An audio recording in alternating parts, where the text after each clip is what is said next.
당신은 어머니로부터 오는 평범함을 초월한 사랑을 느낀 적이 있습니까?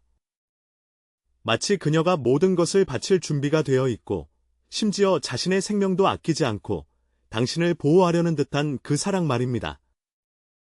이 무조건적인 깊은 사랑이 당신을 혼란스럽게 하거나 그 안에 말로 표현하기 어려운 어떤 비밀이 숨겨져 있다는 희미한 직감을 느끼게 한 적이 있습니까? 아마도 이 뒤에는 전생과 현생에 얽힌 신비로운 인연이 숨겨져 있으며 사랑으로 원한을 풀어내는 윤회의 이야기일 것이다. 자포장경에 기록되길 이번 생에 우리와 가장 친밀하고 가장 많은 사랑을 베푸는 사람은 종종 전생에 우리가 깊이 상처 입혔던 영혼이다. 그들은 빚을 갚으러 온 것이 아니라 자비의 마음으로 사랑으로 전생의 업장을 소멸시키고 우리 운명을 변화시키는 데 도움을 주기 위해 온 것이다.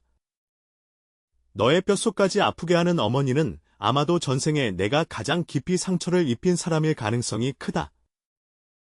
이 믿기 어려운 인과의 전환은 과연 어떻게 일어나는가? 만약 그 속에 숨겨진 비밀을 통찰할 수 있다면 당신은 이 생의 여러 고난을 해소할 뿐만 아니라 운명을 바꾸는 열쇠를 쥐고 깨달음의 문을 열 수 있다. 한 비구와 그의 어머니의 실제 이야기를 따라가며 이 연기 전환의 비밀과 그것이 어떻게 우리의 인생 궤적에 직접적인 영향을 미치는지를 밝히자. 안씨는 고대 인도 왕사성의 부유한 상인의 아들로 어릴 때부터 시서에 능통하고 총명하였다.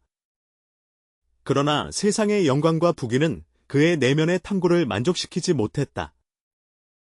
18살 때 그는 운 좋게 부처님의 가르침을 들으며 부처님의 지혜에 깊이 매료되어 단호히 출가하여 승려가 되어 부처님을 따라 수행하기로 결심하였다. 그의 어머니 연화는 사랑하는 아들이 세속을 떠나 갑자기 출가한 것을 아쉬워했지만 아들이 더 높은 진리를 추구하기 위함임을 깊이 이해하고 그의 선택을 존중하며 묵묵히 지지했다.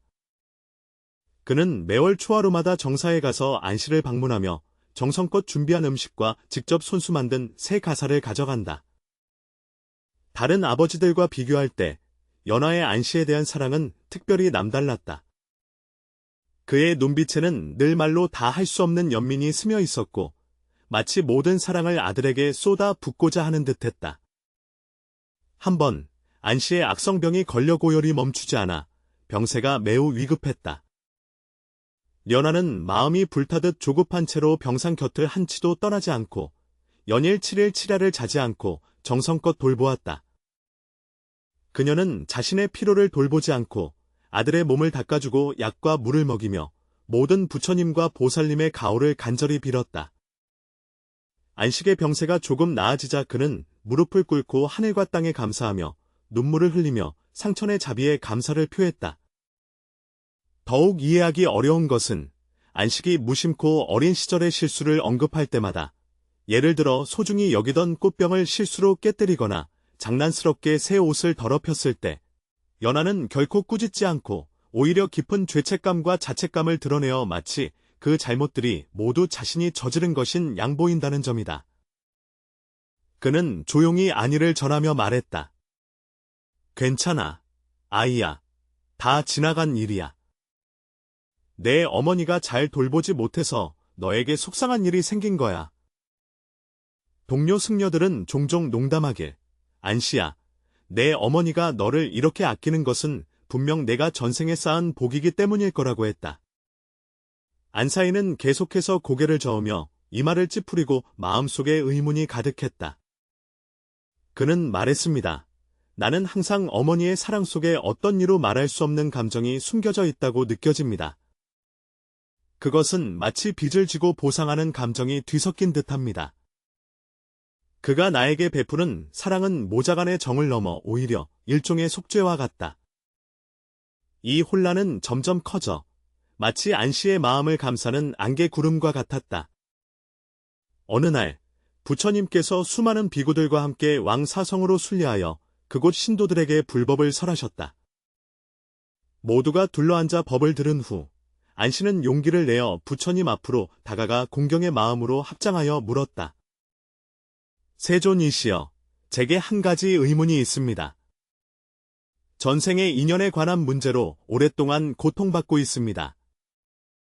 어머니의 사랑은 상식을 초월하며 눈에는 항상 죄책감과 슬픔이 서려 있어 마치 무거운 짐을 짊어진 듯하다.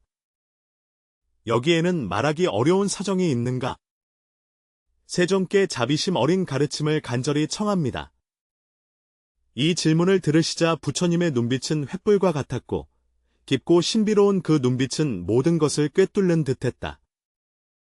그는 자비롭게 안서를 바라보며 천천히 말했다. 너는 의심을 알고 있어. 인과윤회의 신비를 접하고 있구나. 나는 오늘 너에게 전생의 인연을 드러내어 내 마음의 매듭을 풀어줄 수 있기를 바란다. 석조는 오래도록 묻혀있던 이야기를 시작하였다. 500세기 전 중인도에 아가라는 장군이 있었는데 용맹하고 전투에 능하여 적수를 몰아냈다. 그는 군대를 이끌고 사방을 정벌하며 성을 점령하고 영토를 빼앗아 탁월한 전공을 세웠지만 이로 인해 수많은 피를 묻히고 끝없는 살생업을 지었다. 당신의 현재 어머니 연하는 당시 국경마을의 가난한 농부 부인이었으며 그것은 전쟁이 끊임없이 이어지던 민생이 어려운 시대였다. 아가가 명을 받아 사방을 정벌하였는데 지나간 곳의 마을들은 폐허가 되었고 백성들은 흩어져 살 곳을 잃었다. 어느 날 군대가 국경의 작은 마을에 와서 군수 물자를 확보하기 위해 식량을 수탈하였다. 그 농부 아주머니는 출산한 지 얼마 되지 않아 몸이 약했고 집에는 그와 젖을 먹여야 할 갓난아기밖에 없어 생활이 매우 어려웠다. 곡창은 이미 텅 비어 있어 한 줌의 곡식도 꺼낼 수 없다. 병사들은 수색에 실패하자 분노하여 농부 부인을 아시 앞에 끌고 와 그녀가 곡식을 은닉하여 저항하려 한다고 주장하였다. 농부 부인이 어린 아이를 안고 무릎 꿇어 용서를 빕니다. 큰 장수가 무서워하며 장군님께 자비를 청합니다. 우리 집은 정말 식량이 없습니다. 제발 제 아이를 살려주세요. 아이는 이제 막 태어난 어머니와 떨어질 수 없습니다. 아가는 그러나 쇠와 돌 같은 마음으로 냉혹하게 선고하였다. 군령은 산과 같아 식량이 없는 자는 무자비하게 처형하고 군령에 반항하는 자도 같은 죄로 처벌한다. 처형인이 날카로운 칼날을 들어 처형을 준비할 때 농부는 본능적으로 아이를 몸 아래 단단히 감싸 어린 생명을 자신의 몸으로 보호한다. 날카로운 칼날이 무자비하게 그의 몸을 관통했고 피가 땅을 붉게 물들였다. 임종의 순간에 그는 살인자를 저주하지도 운명의 부당함을 원망하지도 않았다. 오히려 마지막 남은 힘을 다해 힘겹게 한마디를 했다. 나는 너를 원망하지 않는다. 다만 이 원한이 풀리기를 바랄 뿐이다. 기회가 있다면 반드시 불법으로 오늘의 혈체를 갚아 그를 빛으로 인도하겠습니다. 부처님께서 이르시길 안씨가 이미 눈물을 가득 흘리며 온몸이 떨리고 믿기지 않는 듯이 물으니 세존이여, 그 잔인한 장군이 바로 제 전생인가요? 부처님께서 자비롭게 고개를 끄덕이시며 바로 그가 추측한 대로라 하시니 맞습니다. 그리고 당신이 죽인 농부 여인은 이번 생에 당신의 어머니 연하로 환생했습니다. 이게 어떻게 가능한가요? 안씨는 이 사실을 받아들이기 어렵고 이해할 수 없었다. 왜 피해자가 가해자에게 복수하지 않고 오히려 사랑으로 되돌려주는가? 이 부처님 가르침은 상식에 부합하면서도 인과응보에 대한 그의 인식을 전복시켰다. 왜냐하면 그는 임종 순간의 대지혜가 일어났기 때문이다. 석종께서 말씀하시기를 그는 원한의 끝없는 윤회를 보았으며 보복은 고통만을 이어갈 뿐이고 증오의 불꽃을 더욱 타오르게 하여 끝이 없다는 것을 깨달으셨다. 그는 다만 원망만 한다면 악업의 윤회가 계속될 뿐이며 결코 끝나지 않는다는 것을 깊이 깨달았다. 그리하여 그는 대원을 세워 가장 순수한 부성애로 전생의 원한을 녹이고 자비의 광명으로 어둠을 물리쳐 그를 해탈의 길로 인도하고자 하였다. 그는 내생에 그의 아버지로 환생하기를 서원하여 이타적인 사랑으로 그를 감화시키고 생명의 진리를 깨닫게 하여 원한을 내려놓고 빛으로 나아가게 한다. 이것이 바로 불법에서 말하는 윤회 성취로 원한을 자비로 상처를 구제로 전환하는 것입니다. 이러한 전환의 힘은 인과의 사슬을 깨뜨리는 필연성을 타파하여 새로운 가능성을 열고 본래 정해진 운명을 변화시키게 한다. 안식의 귀부인은 땅에 앉아 비통함에 젖어 울었고 마침내 어머니 눈 속에 담긴 그 죄책감과 슬픔의 진정한 원천을 깨달았다. 그가 말했다. 원래 어머니의 눈에 비친 죄책감과 슬픔은 이런 인연에서 비롯된 것이다. 제자가 어리석어 소중함을 알지 못하고 어머니의 큰 사랑을 배반하였습니다. 부처님은 깊은 눈길로 안식을 바라보며 천천히 운명을 바꿀 수 있는 진실을 말씀하셨다. 이것은 단지 당신과 어머니의 개인적인 인과에 관한 것만이 아니라 모든 사람이 숙명을 바꿀 수 있는 법문을 드러내는 것이다. 당신의 어머니께서 임종 전에 하신 그 말씀에는 업을 즉시 전환하고 재앙을 소멸시키는 비밀이 담겨 있습니다. 그는 무엇을 보았을까? 왜 그 순간의 원한을 순간적으로 내려놓을 수 있었을까? 더 중요한 것은 그가 익힌 이 에너지 전환의 방법이 바로 오늘날 우리 모두가 난관을 해소하고 역경을 전환하며 복을 얻는 데 사용할 수 있는 핵심이라는 점이다. 만약 이 비밀을 터득할 수 있다면 당신은 어머니 사랑의 진실을 이해할 뿐만 아니라 자신만의 전혀 다른 인생을 창조하여 지혜를 열고 해탈로 나아갈 수 있을 것입니다. 부처님께서 천천히 다가오셨을 때 그 시절 농부는 임종의 순간에 갑자기 마음의 문이 열려 숙명통을 얻고 너희 사이에 얽혀온 수백 생의 인연을 보게 되었다. 처음에 너희는 모두 도반이었고 뜻이 같아 함께 수행하며 끊임없이 정진하였다. 그러나 한 번의 다툼으로 인해 마음의 앙금이 생겨 악연을 맺게 되었다. 이후로 윤회의 길 위에서 반복적으로 원수, 가족, 스승과 제자, 부부로 태어나 은원과 원한이 얽히고 설켜 해탈하기 어렵고 서로에게 상처를 주며 고통스러워한다. 그는 한 곳에서 불평만 한다면 악업의 윤회가 계속되어 끝이 없음을 보았다. 서로의 고통은 끝없이 계속될 것이다. 그는 원한을 버려야만 진정으로 해탈할 수 있음을 깊이 이해하고 있었다. 그는 그 순간에 깨달았다. 서원을 멈출 수 있는 것은 서원이 아니라 오직 자비의 지혜뿐임을. 그래서 그는 큰 서원을 세웠다. 자신의 다음 생에 그의 아버지가 되어 가장 깊은 부성애로서 수건을 해소하고 그를 빛으로 인도하며 생명의 진리를 깨닫게 하여 원한을 내려놓고 해탈에 이르게 하겠노라고. 이것이 바로 불법에서 말하는 전생이자 성불로서 원한을 자비로, 상처를 구제로 전환하는 것입니다. 이러한 전환의 힘은 인과의 사슬에 얽매인 필연성을 깨뜨리고 새로운 가능성을 열어준다. 안식은 갑자기 깨달았다. 석가모니 부처님과 어머니의 큰 서원이 이미 이루어졌음을. 바로 그분들의 인도와 지원 덕분에 나는 인연을 만나 부처님의 가르침을 접하고 수행의 길에 들어설 수 있었으며 결국 해탈에 이르게 되었다. 부처님께서 미소 지으며 손을 들어 보이시니 바로 그렇습니다. 너의 어머니는 사랑으로 원한을 해소했을 뿐만 아니라 너를 해탈의 길로 인도했다. 이것이 바로 윤회 인과의 최고 경지로 빚을 갚는 것에 그치지 않고 완전히 초월하여 더 이상 윤회의 고통을 받지 않는 상태이다. 석조는 다시 좌중에 있는 비구들에게 설법하였다. 여러분은 알아야 합니다. 중생의 윤회는 근본적으로 인과를 알지 못하는 데서 비롯되며 얽히고 설킨 원망과 손익에 집착하여 탐욕, 진심, 어리석음에 홀려 여러 가지 악업을 지어내는 것입니다. 만약 연꽃처럼 수백 세기의 인연의 흐름을 꿰뚫어 본다면 한순간의 마음으로 업력을 전환하고 수건, 옛서원을 해소할 수 있다. 윤회에서 해탈하는 것, 곧 일념해광하며 만겁을 초월하는 것이 바로 이 이치이다. 숲속의 연꽃이 일순간에 품은 자비의 마음은 그와 안시의 운명 궤적을 바꿨을 뿐만 아니라 두 사람에게 해탈의 문을 열어주었다.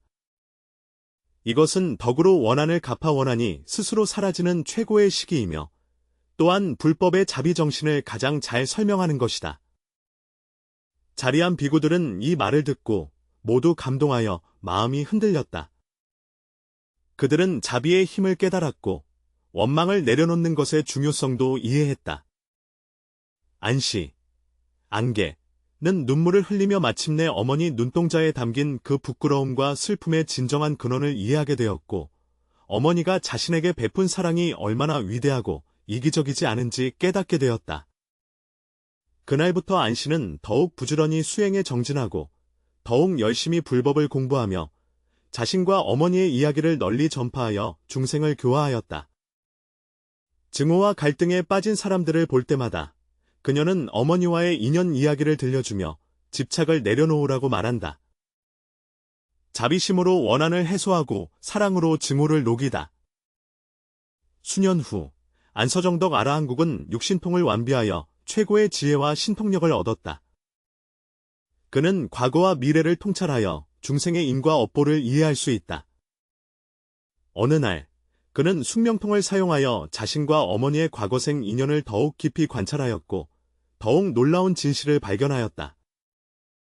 먼 옛날 그는 여러 번 연꽃을 구해주었고 연꽃 또한 그의 길잡이 등불이 되어 그를 바른 길로 인도했다. 두 사람 사이의 인연은 상상보다 훨씬 복잡하고 깊으며 은혜와 원한이 서로 얽혀 웅장한 윤회의 그림을 이루고 있다.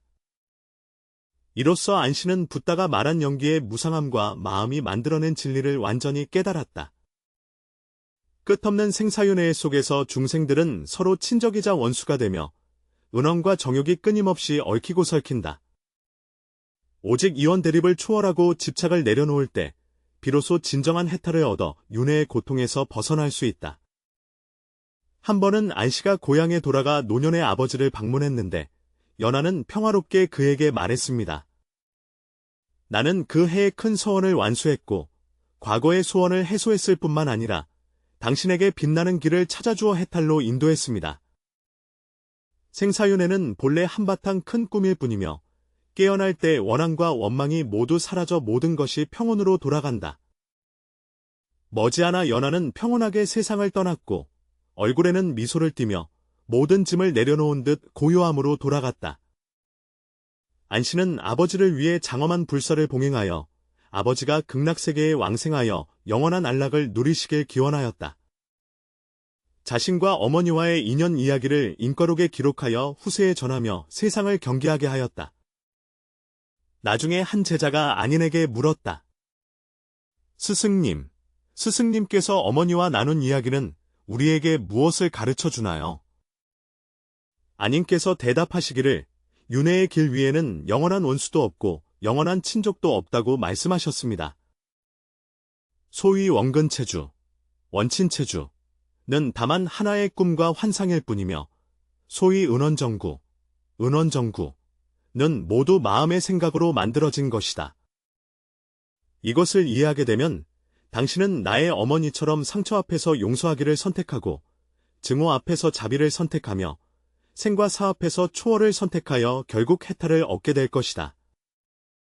가장 당신을 아끼는 사람은 아마도 전생에 당신에게 가장 깊은 상처를 받은 사람일 것이며 가장 미워하는 사람은 전생에 당신과 가장 가까웠던 사람일 것이다. 인과윤회는 말로 다할 수 없는 신비로움이 있으며 그 속에 무한한 지혜와 자비가 깃들어 있다. 이 이치를 통달할 수 있다면 윤회의 속박에서 벗어나는 열쇠를 찾아 지혜의 문을 열 수 있다.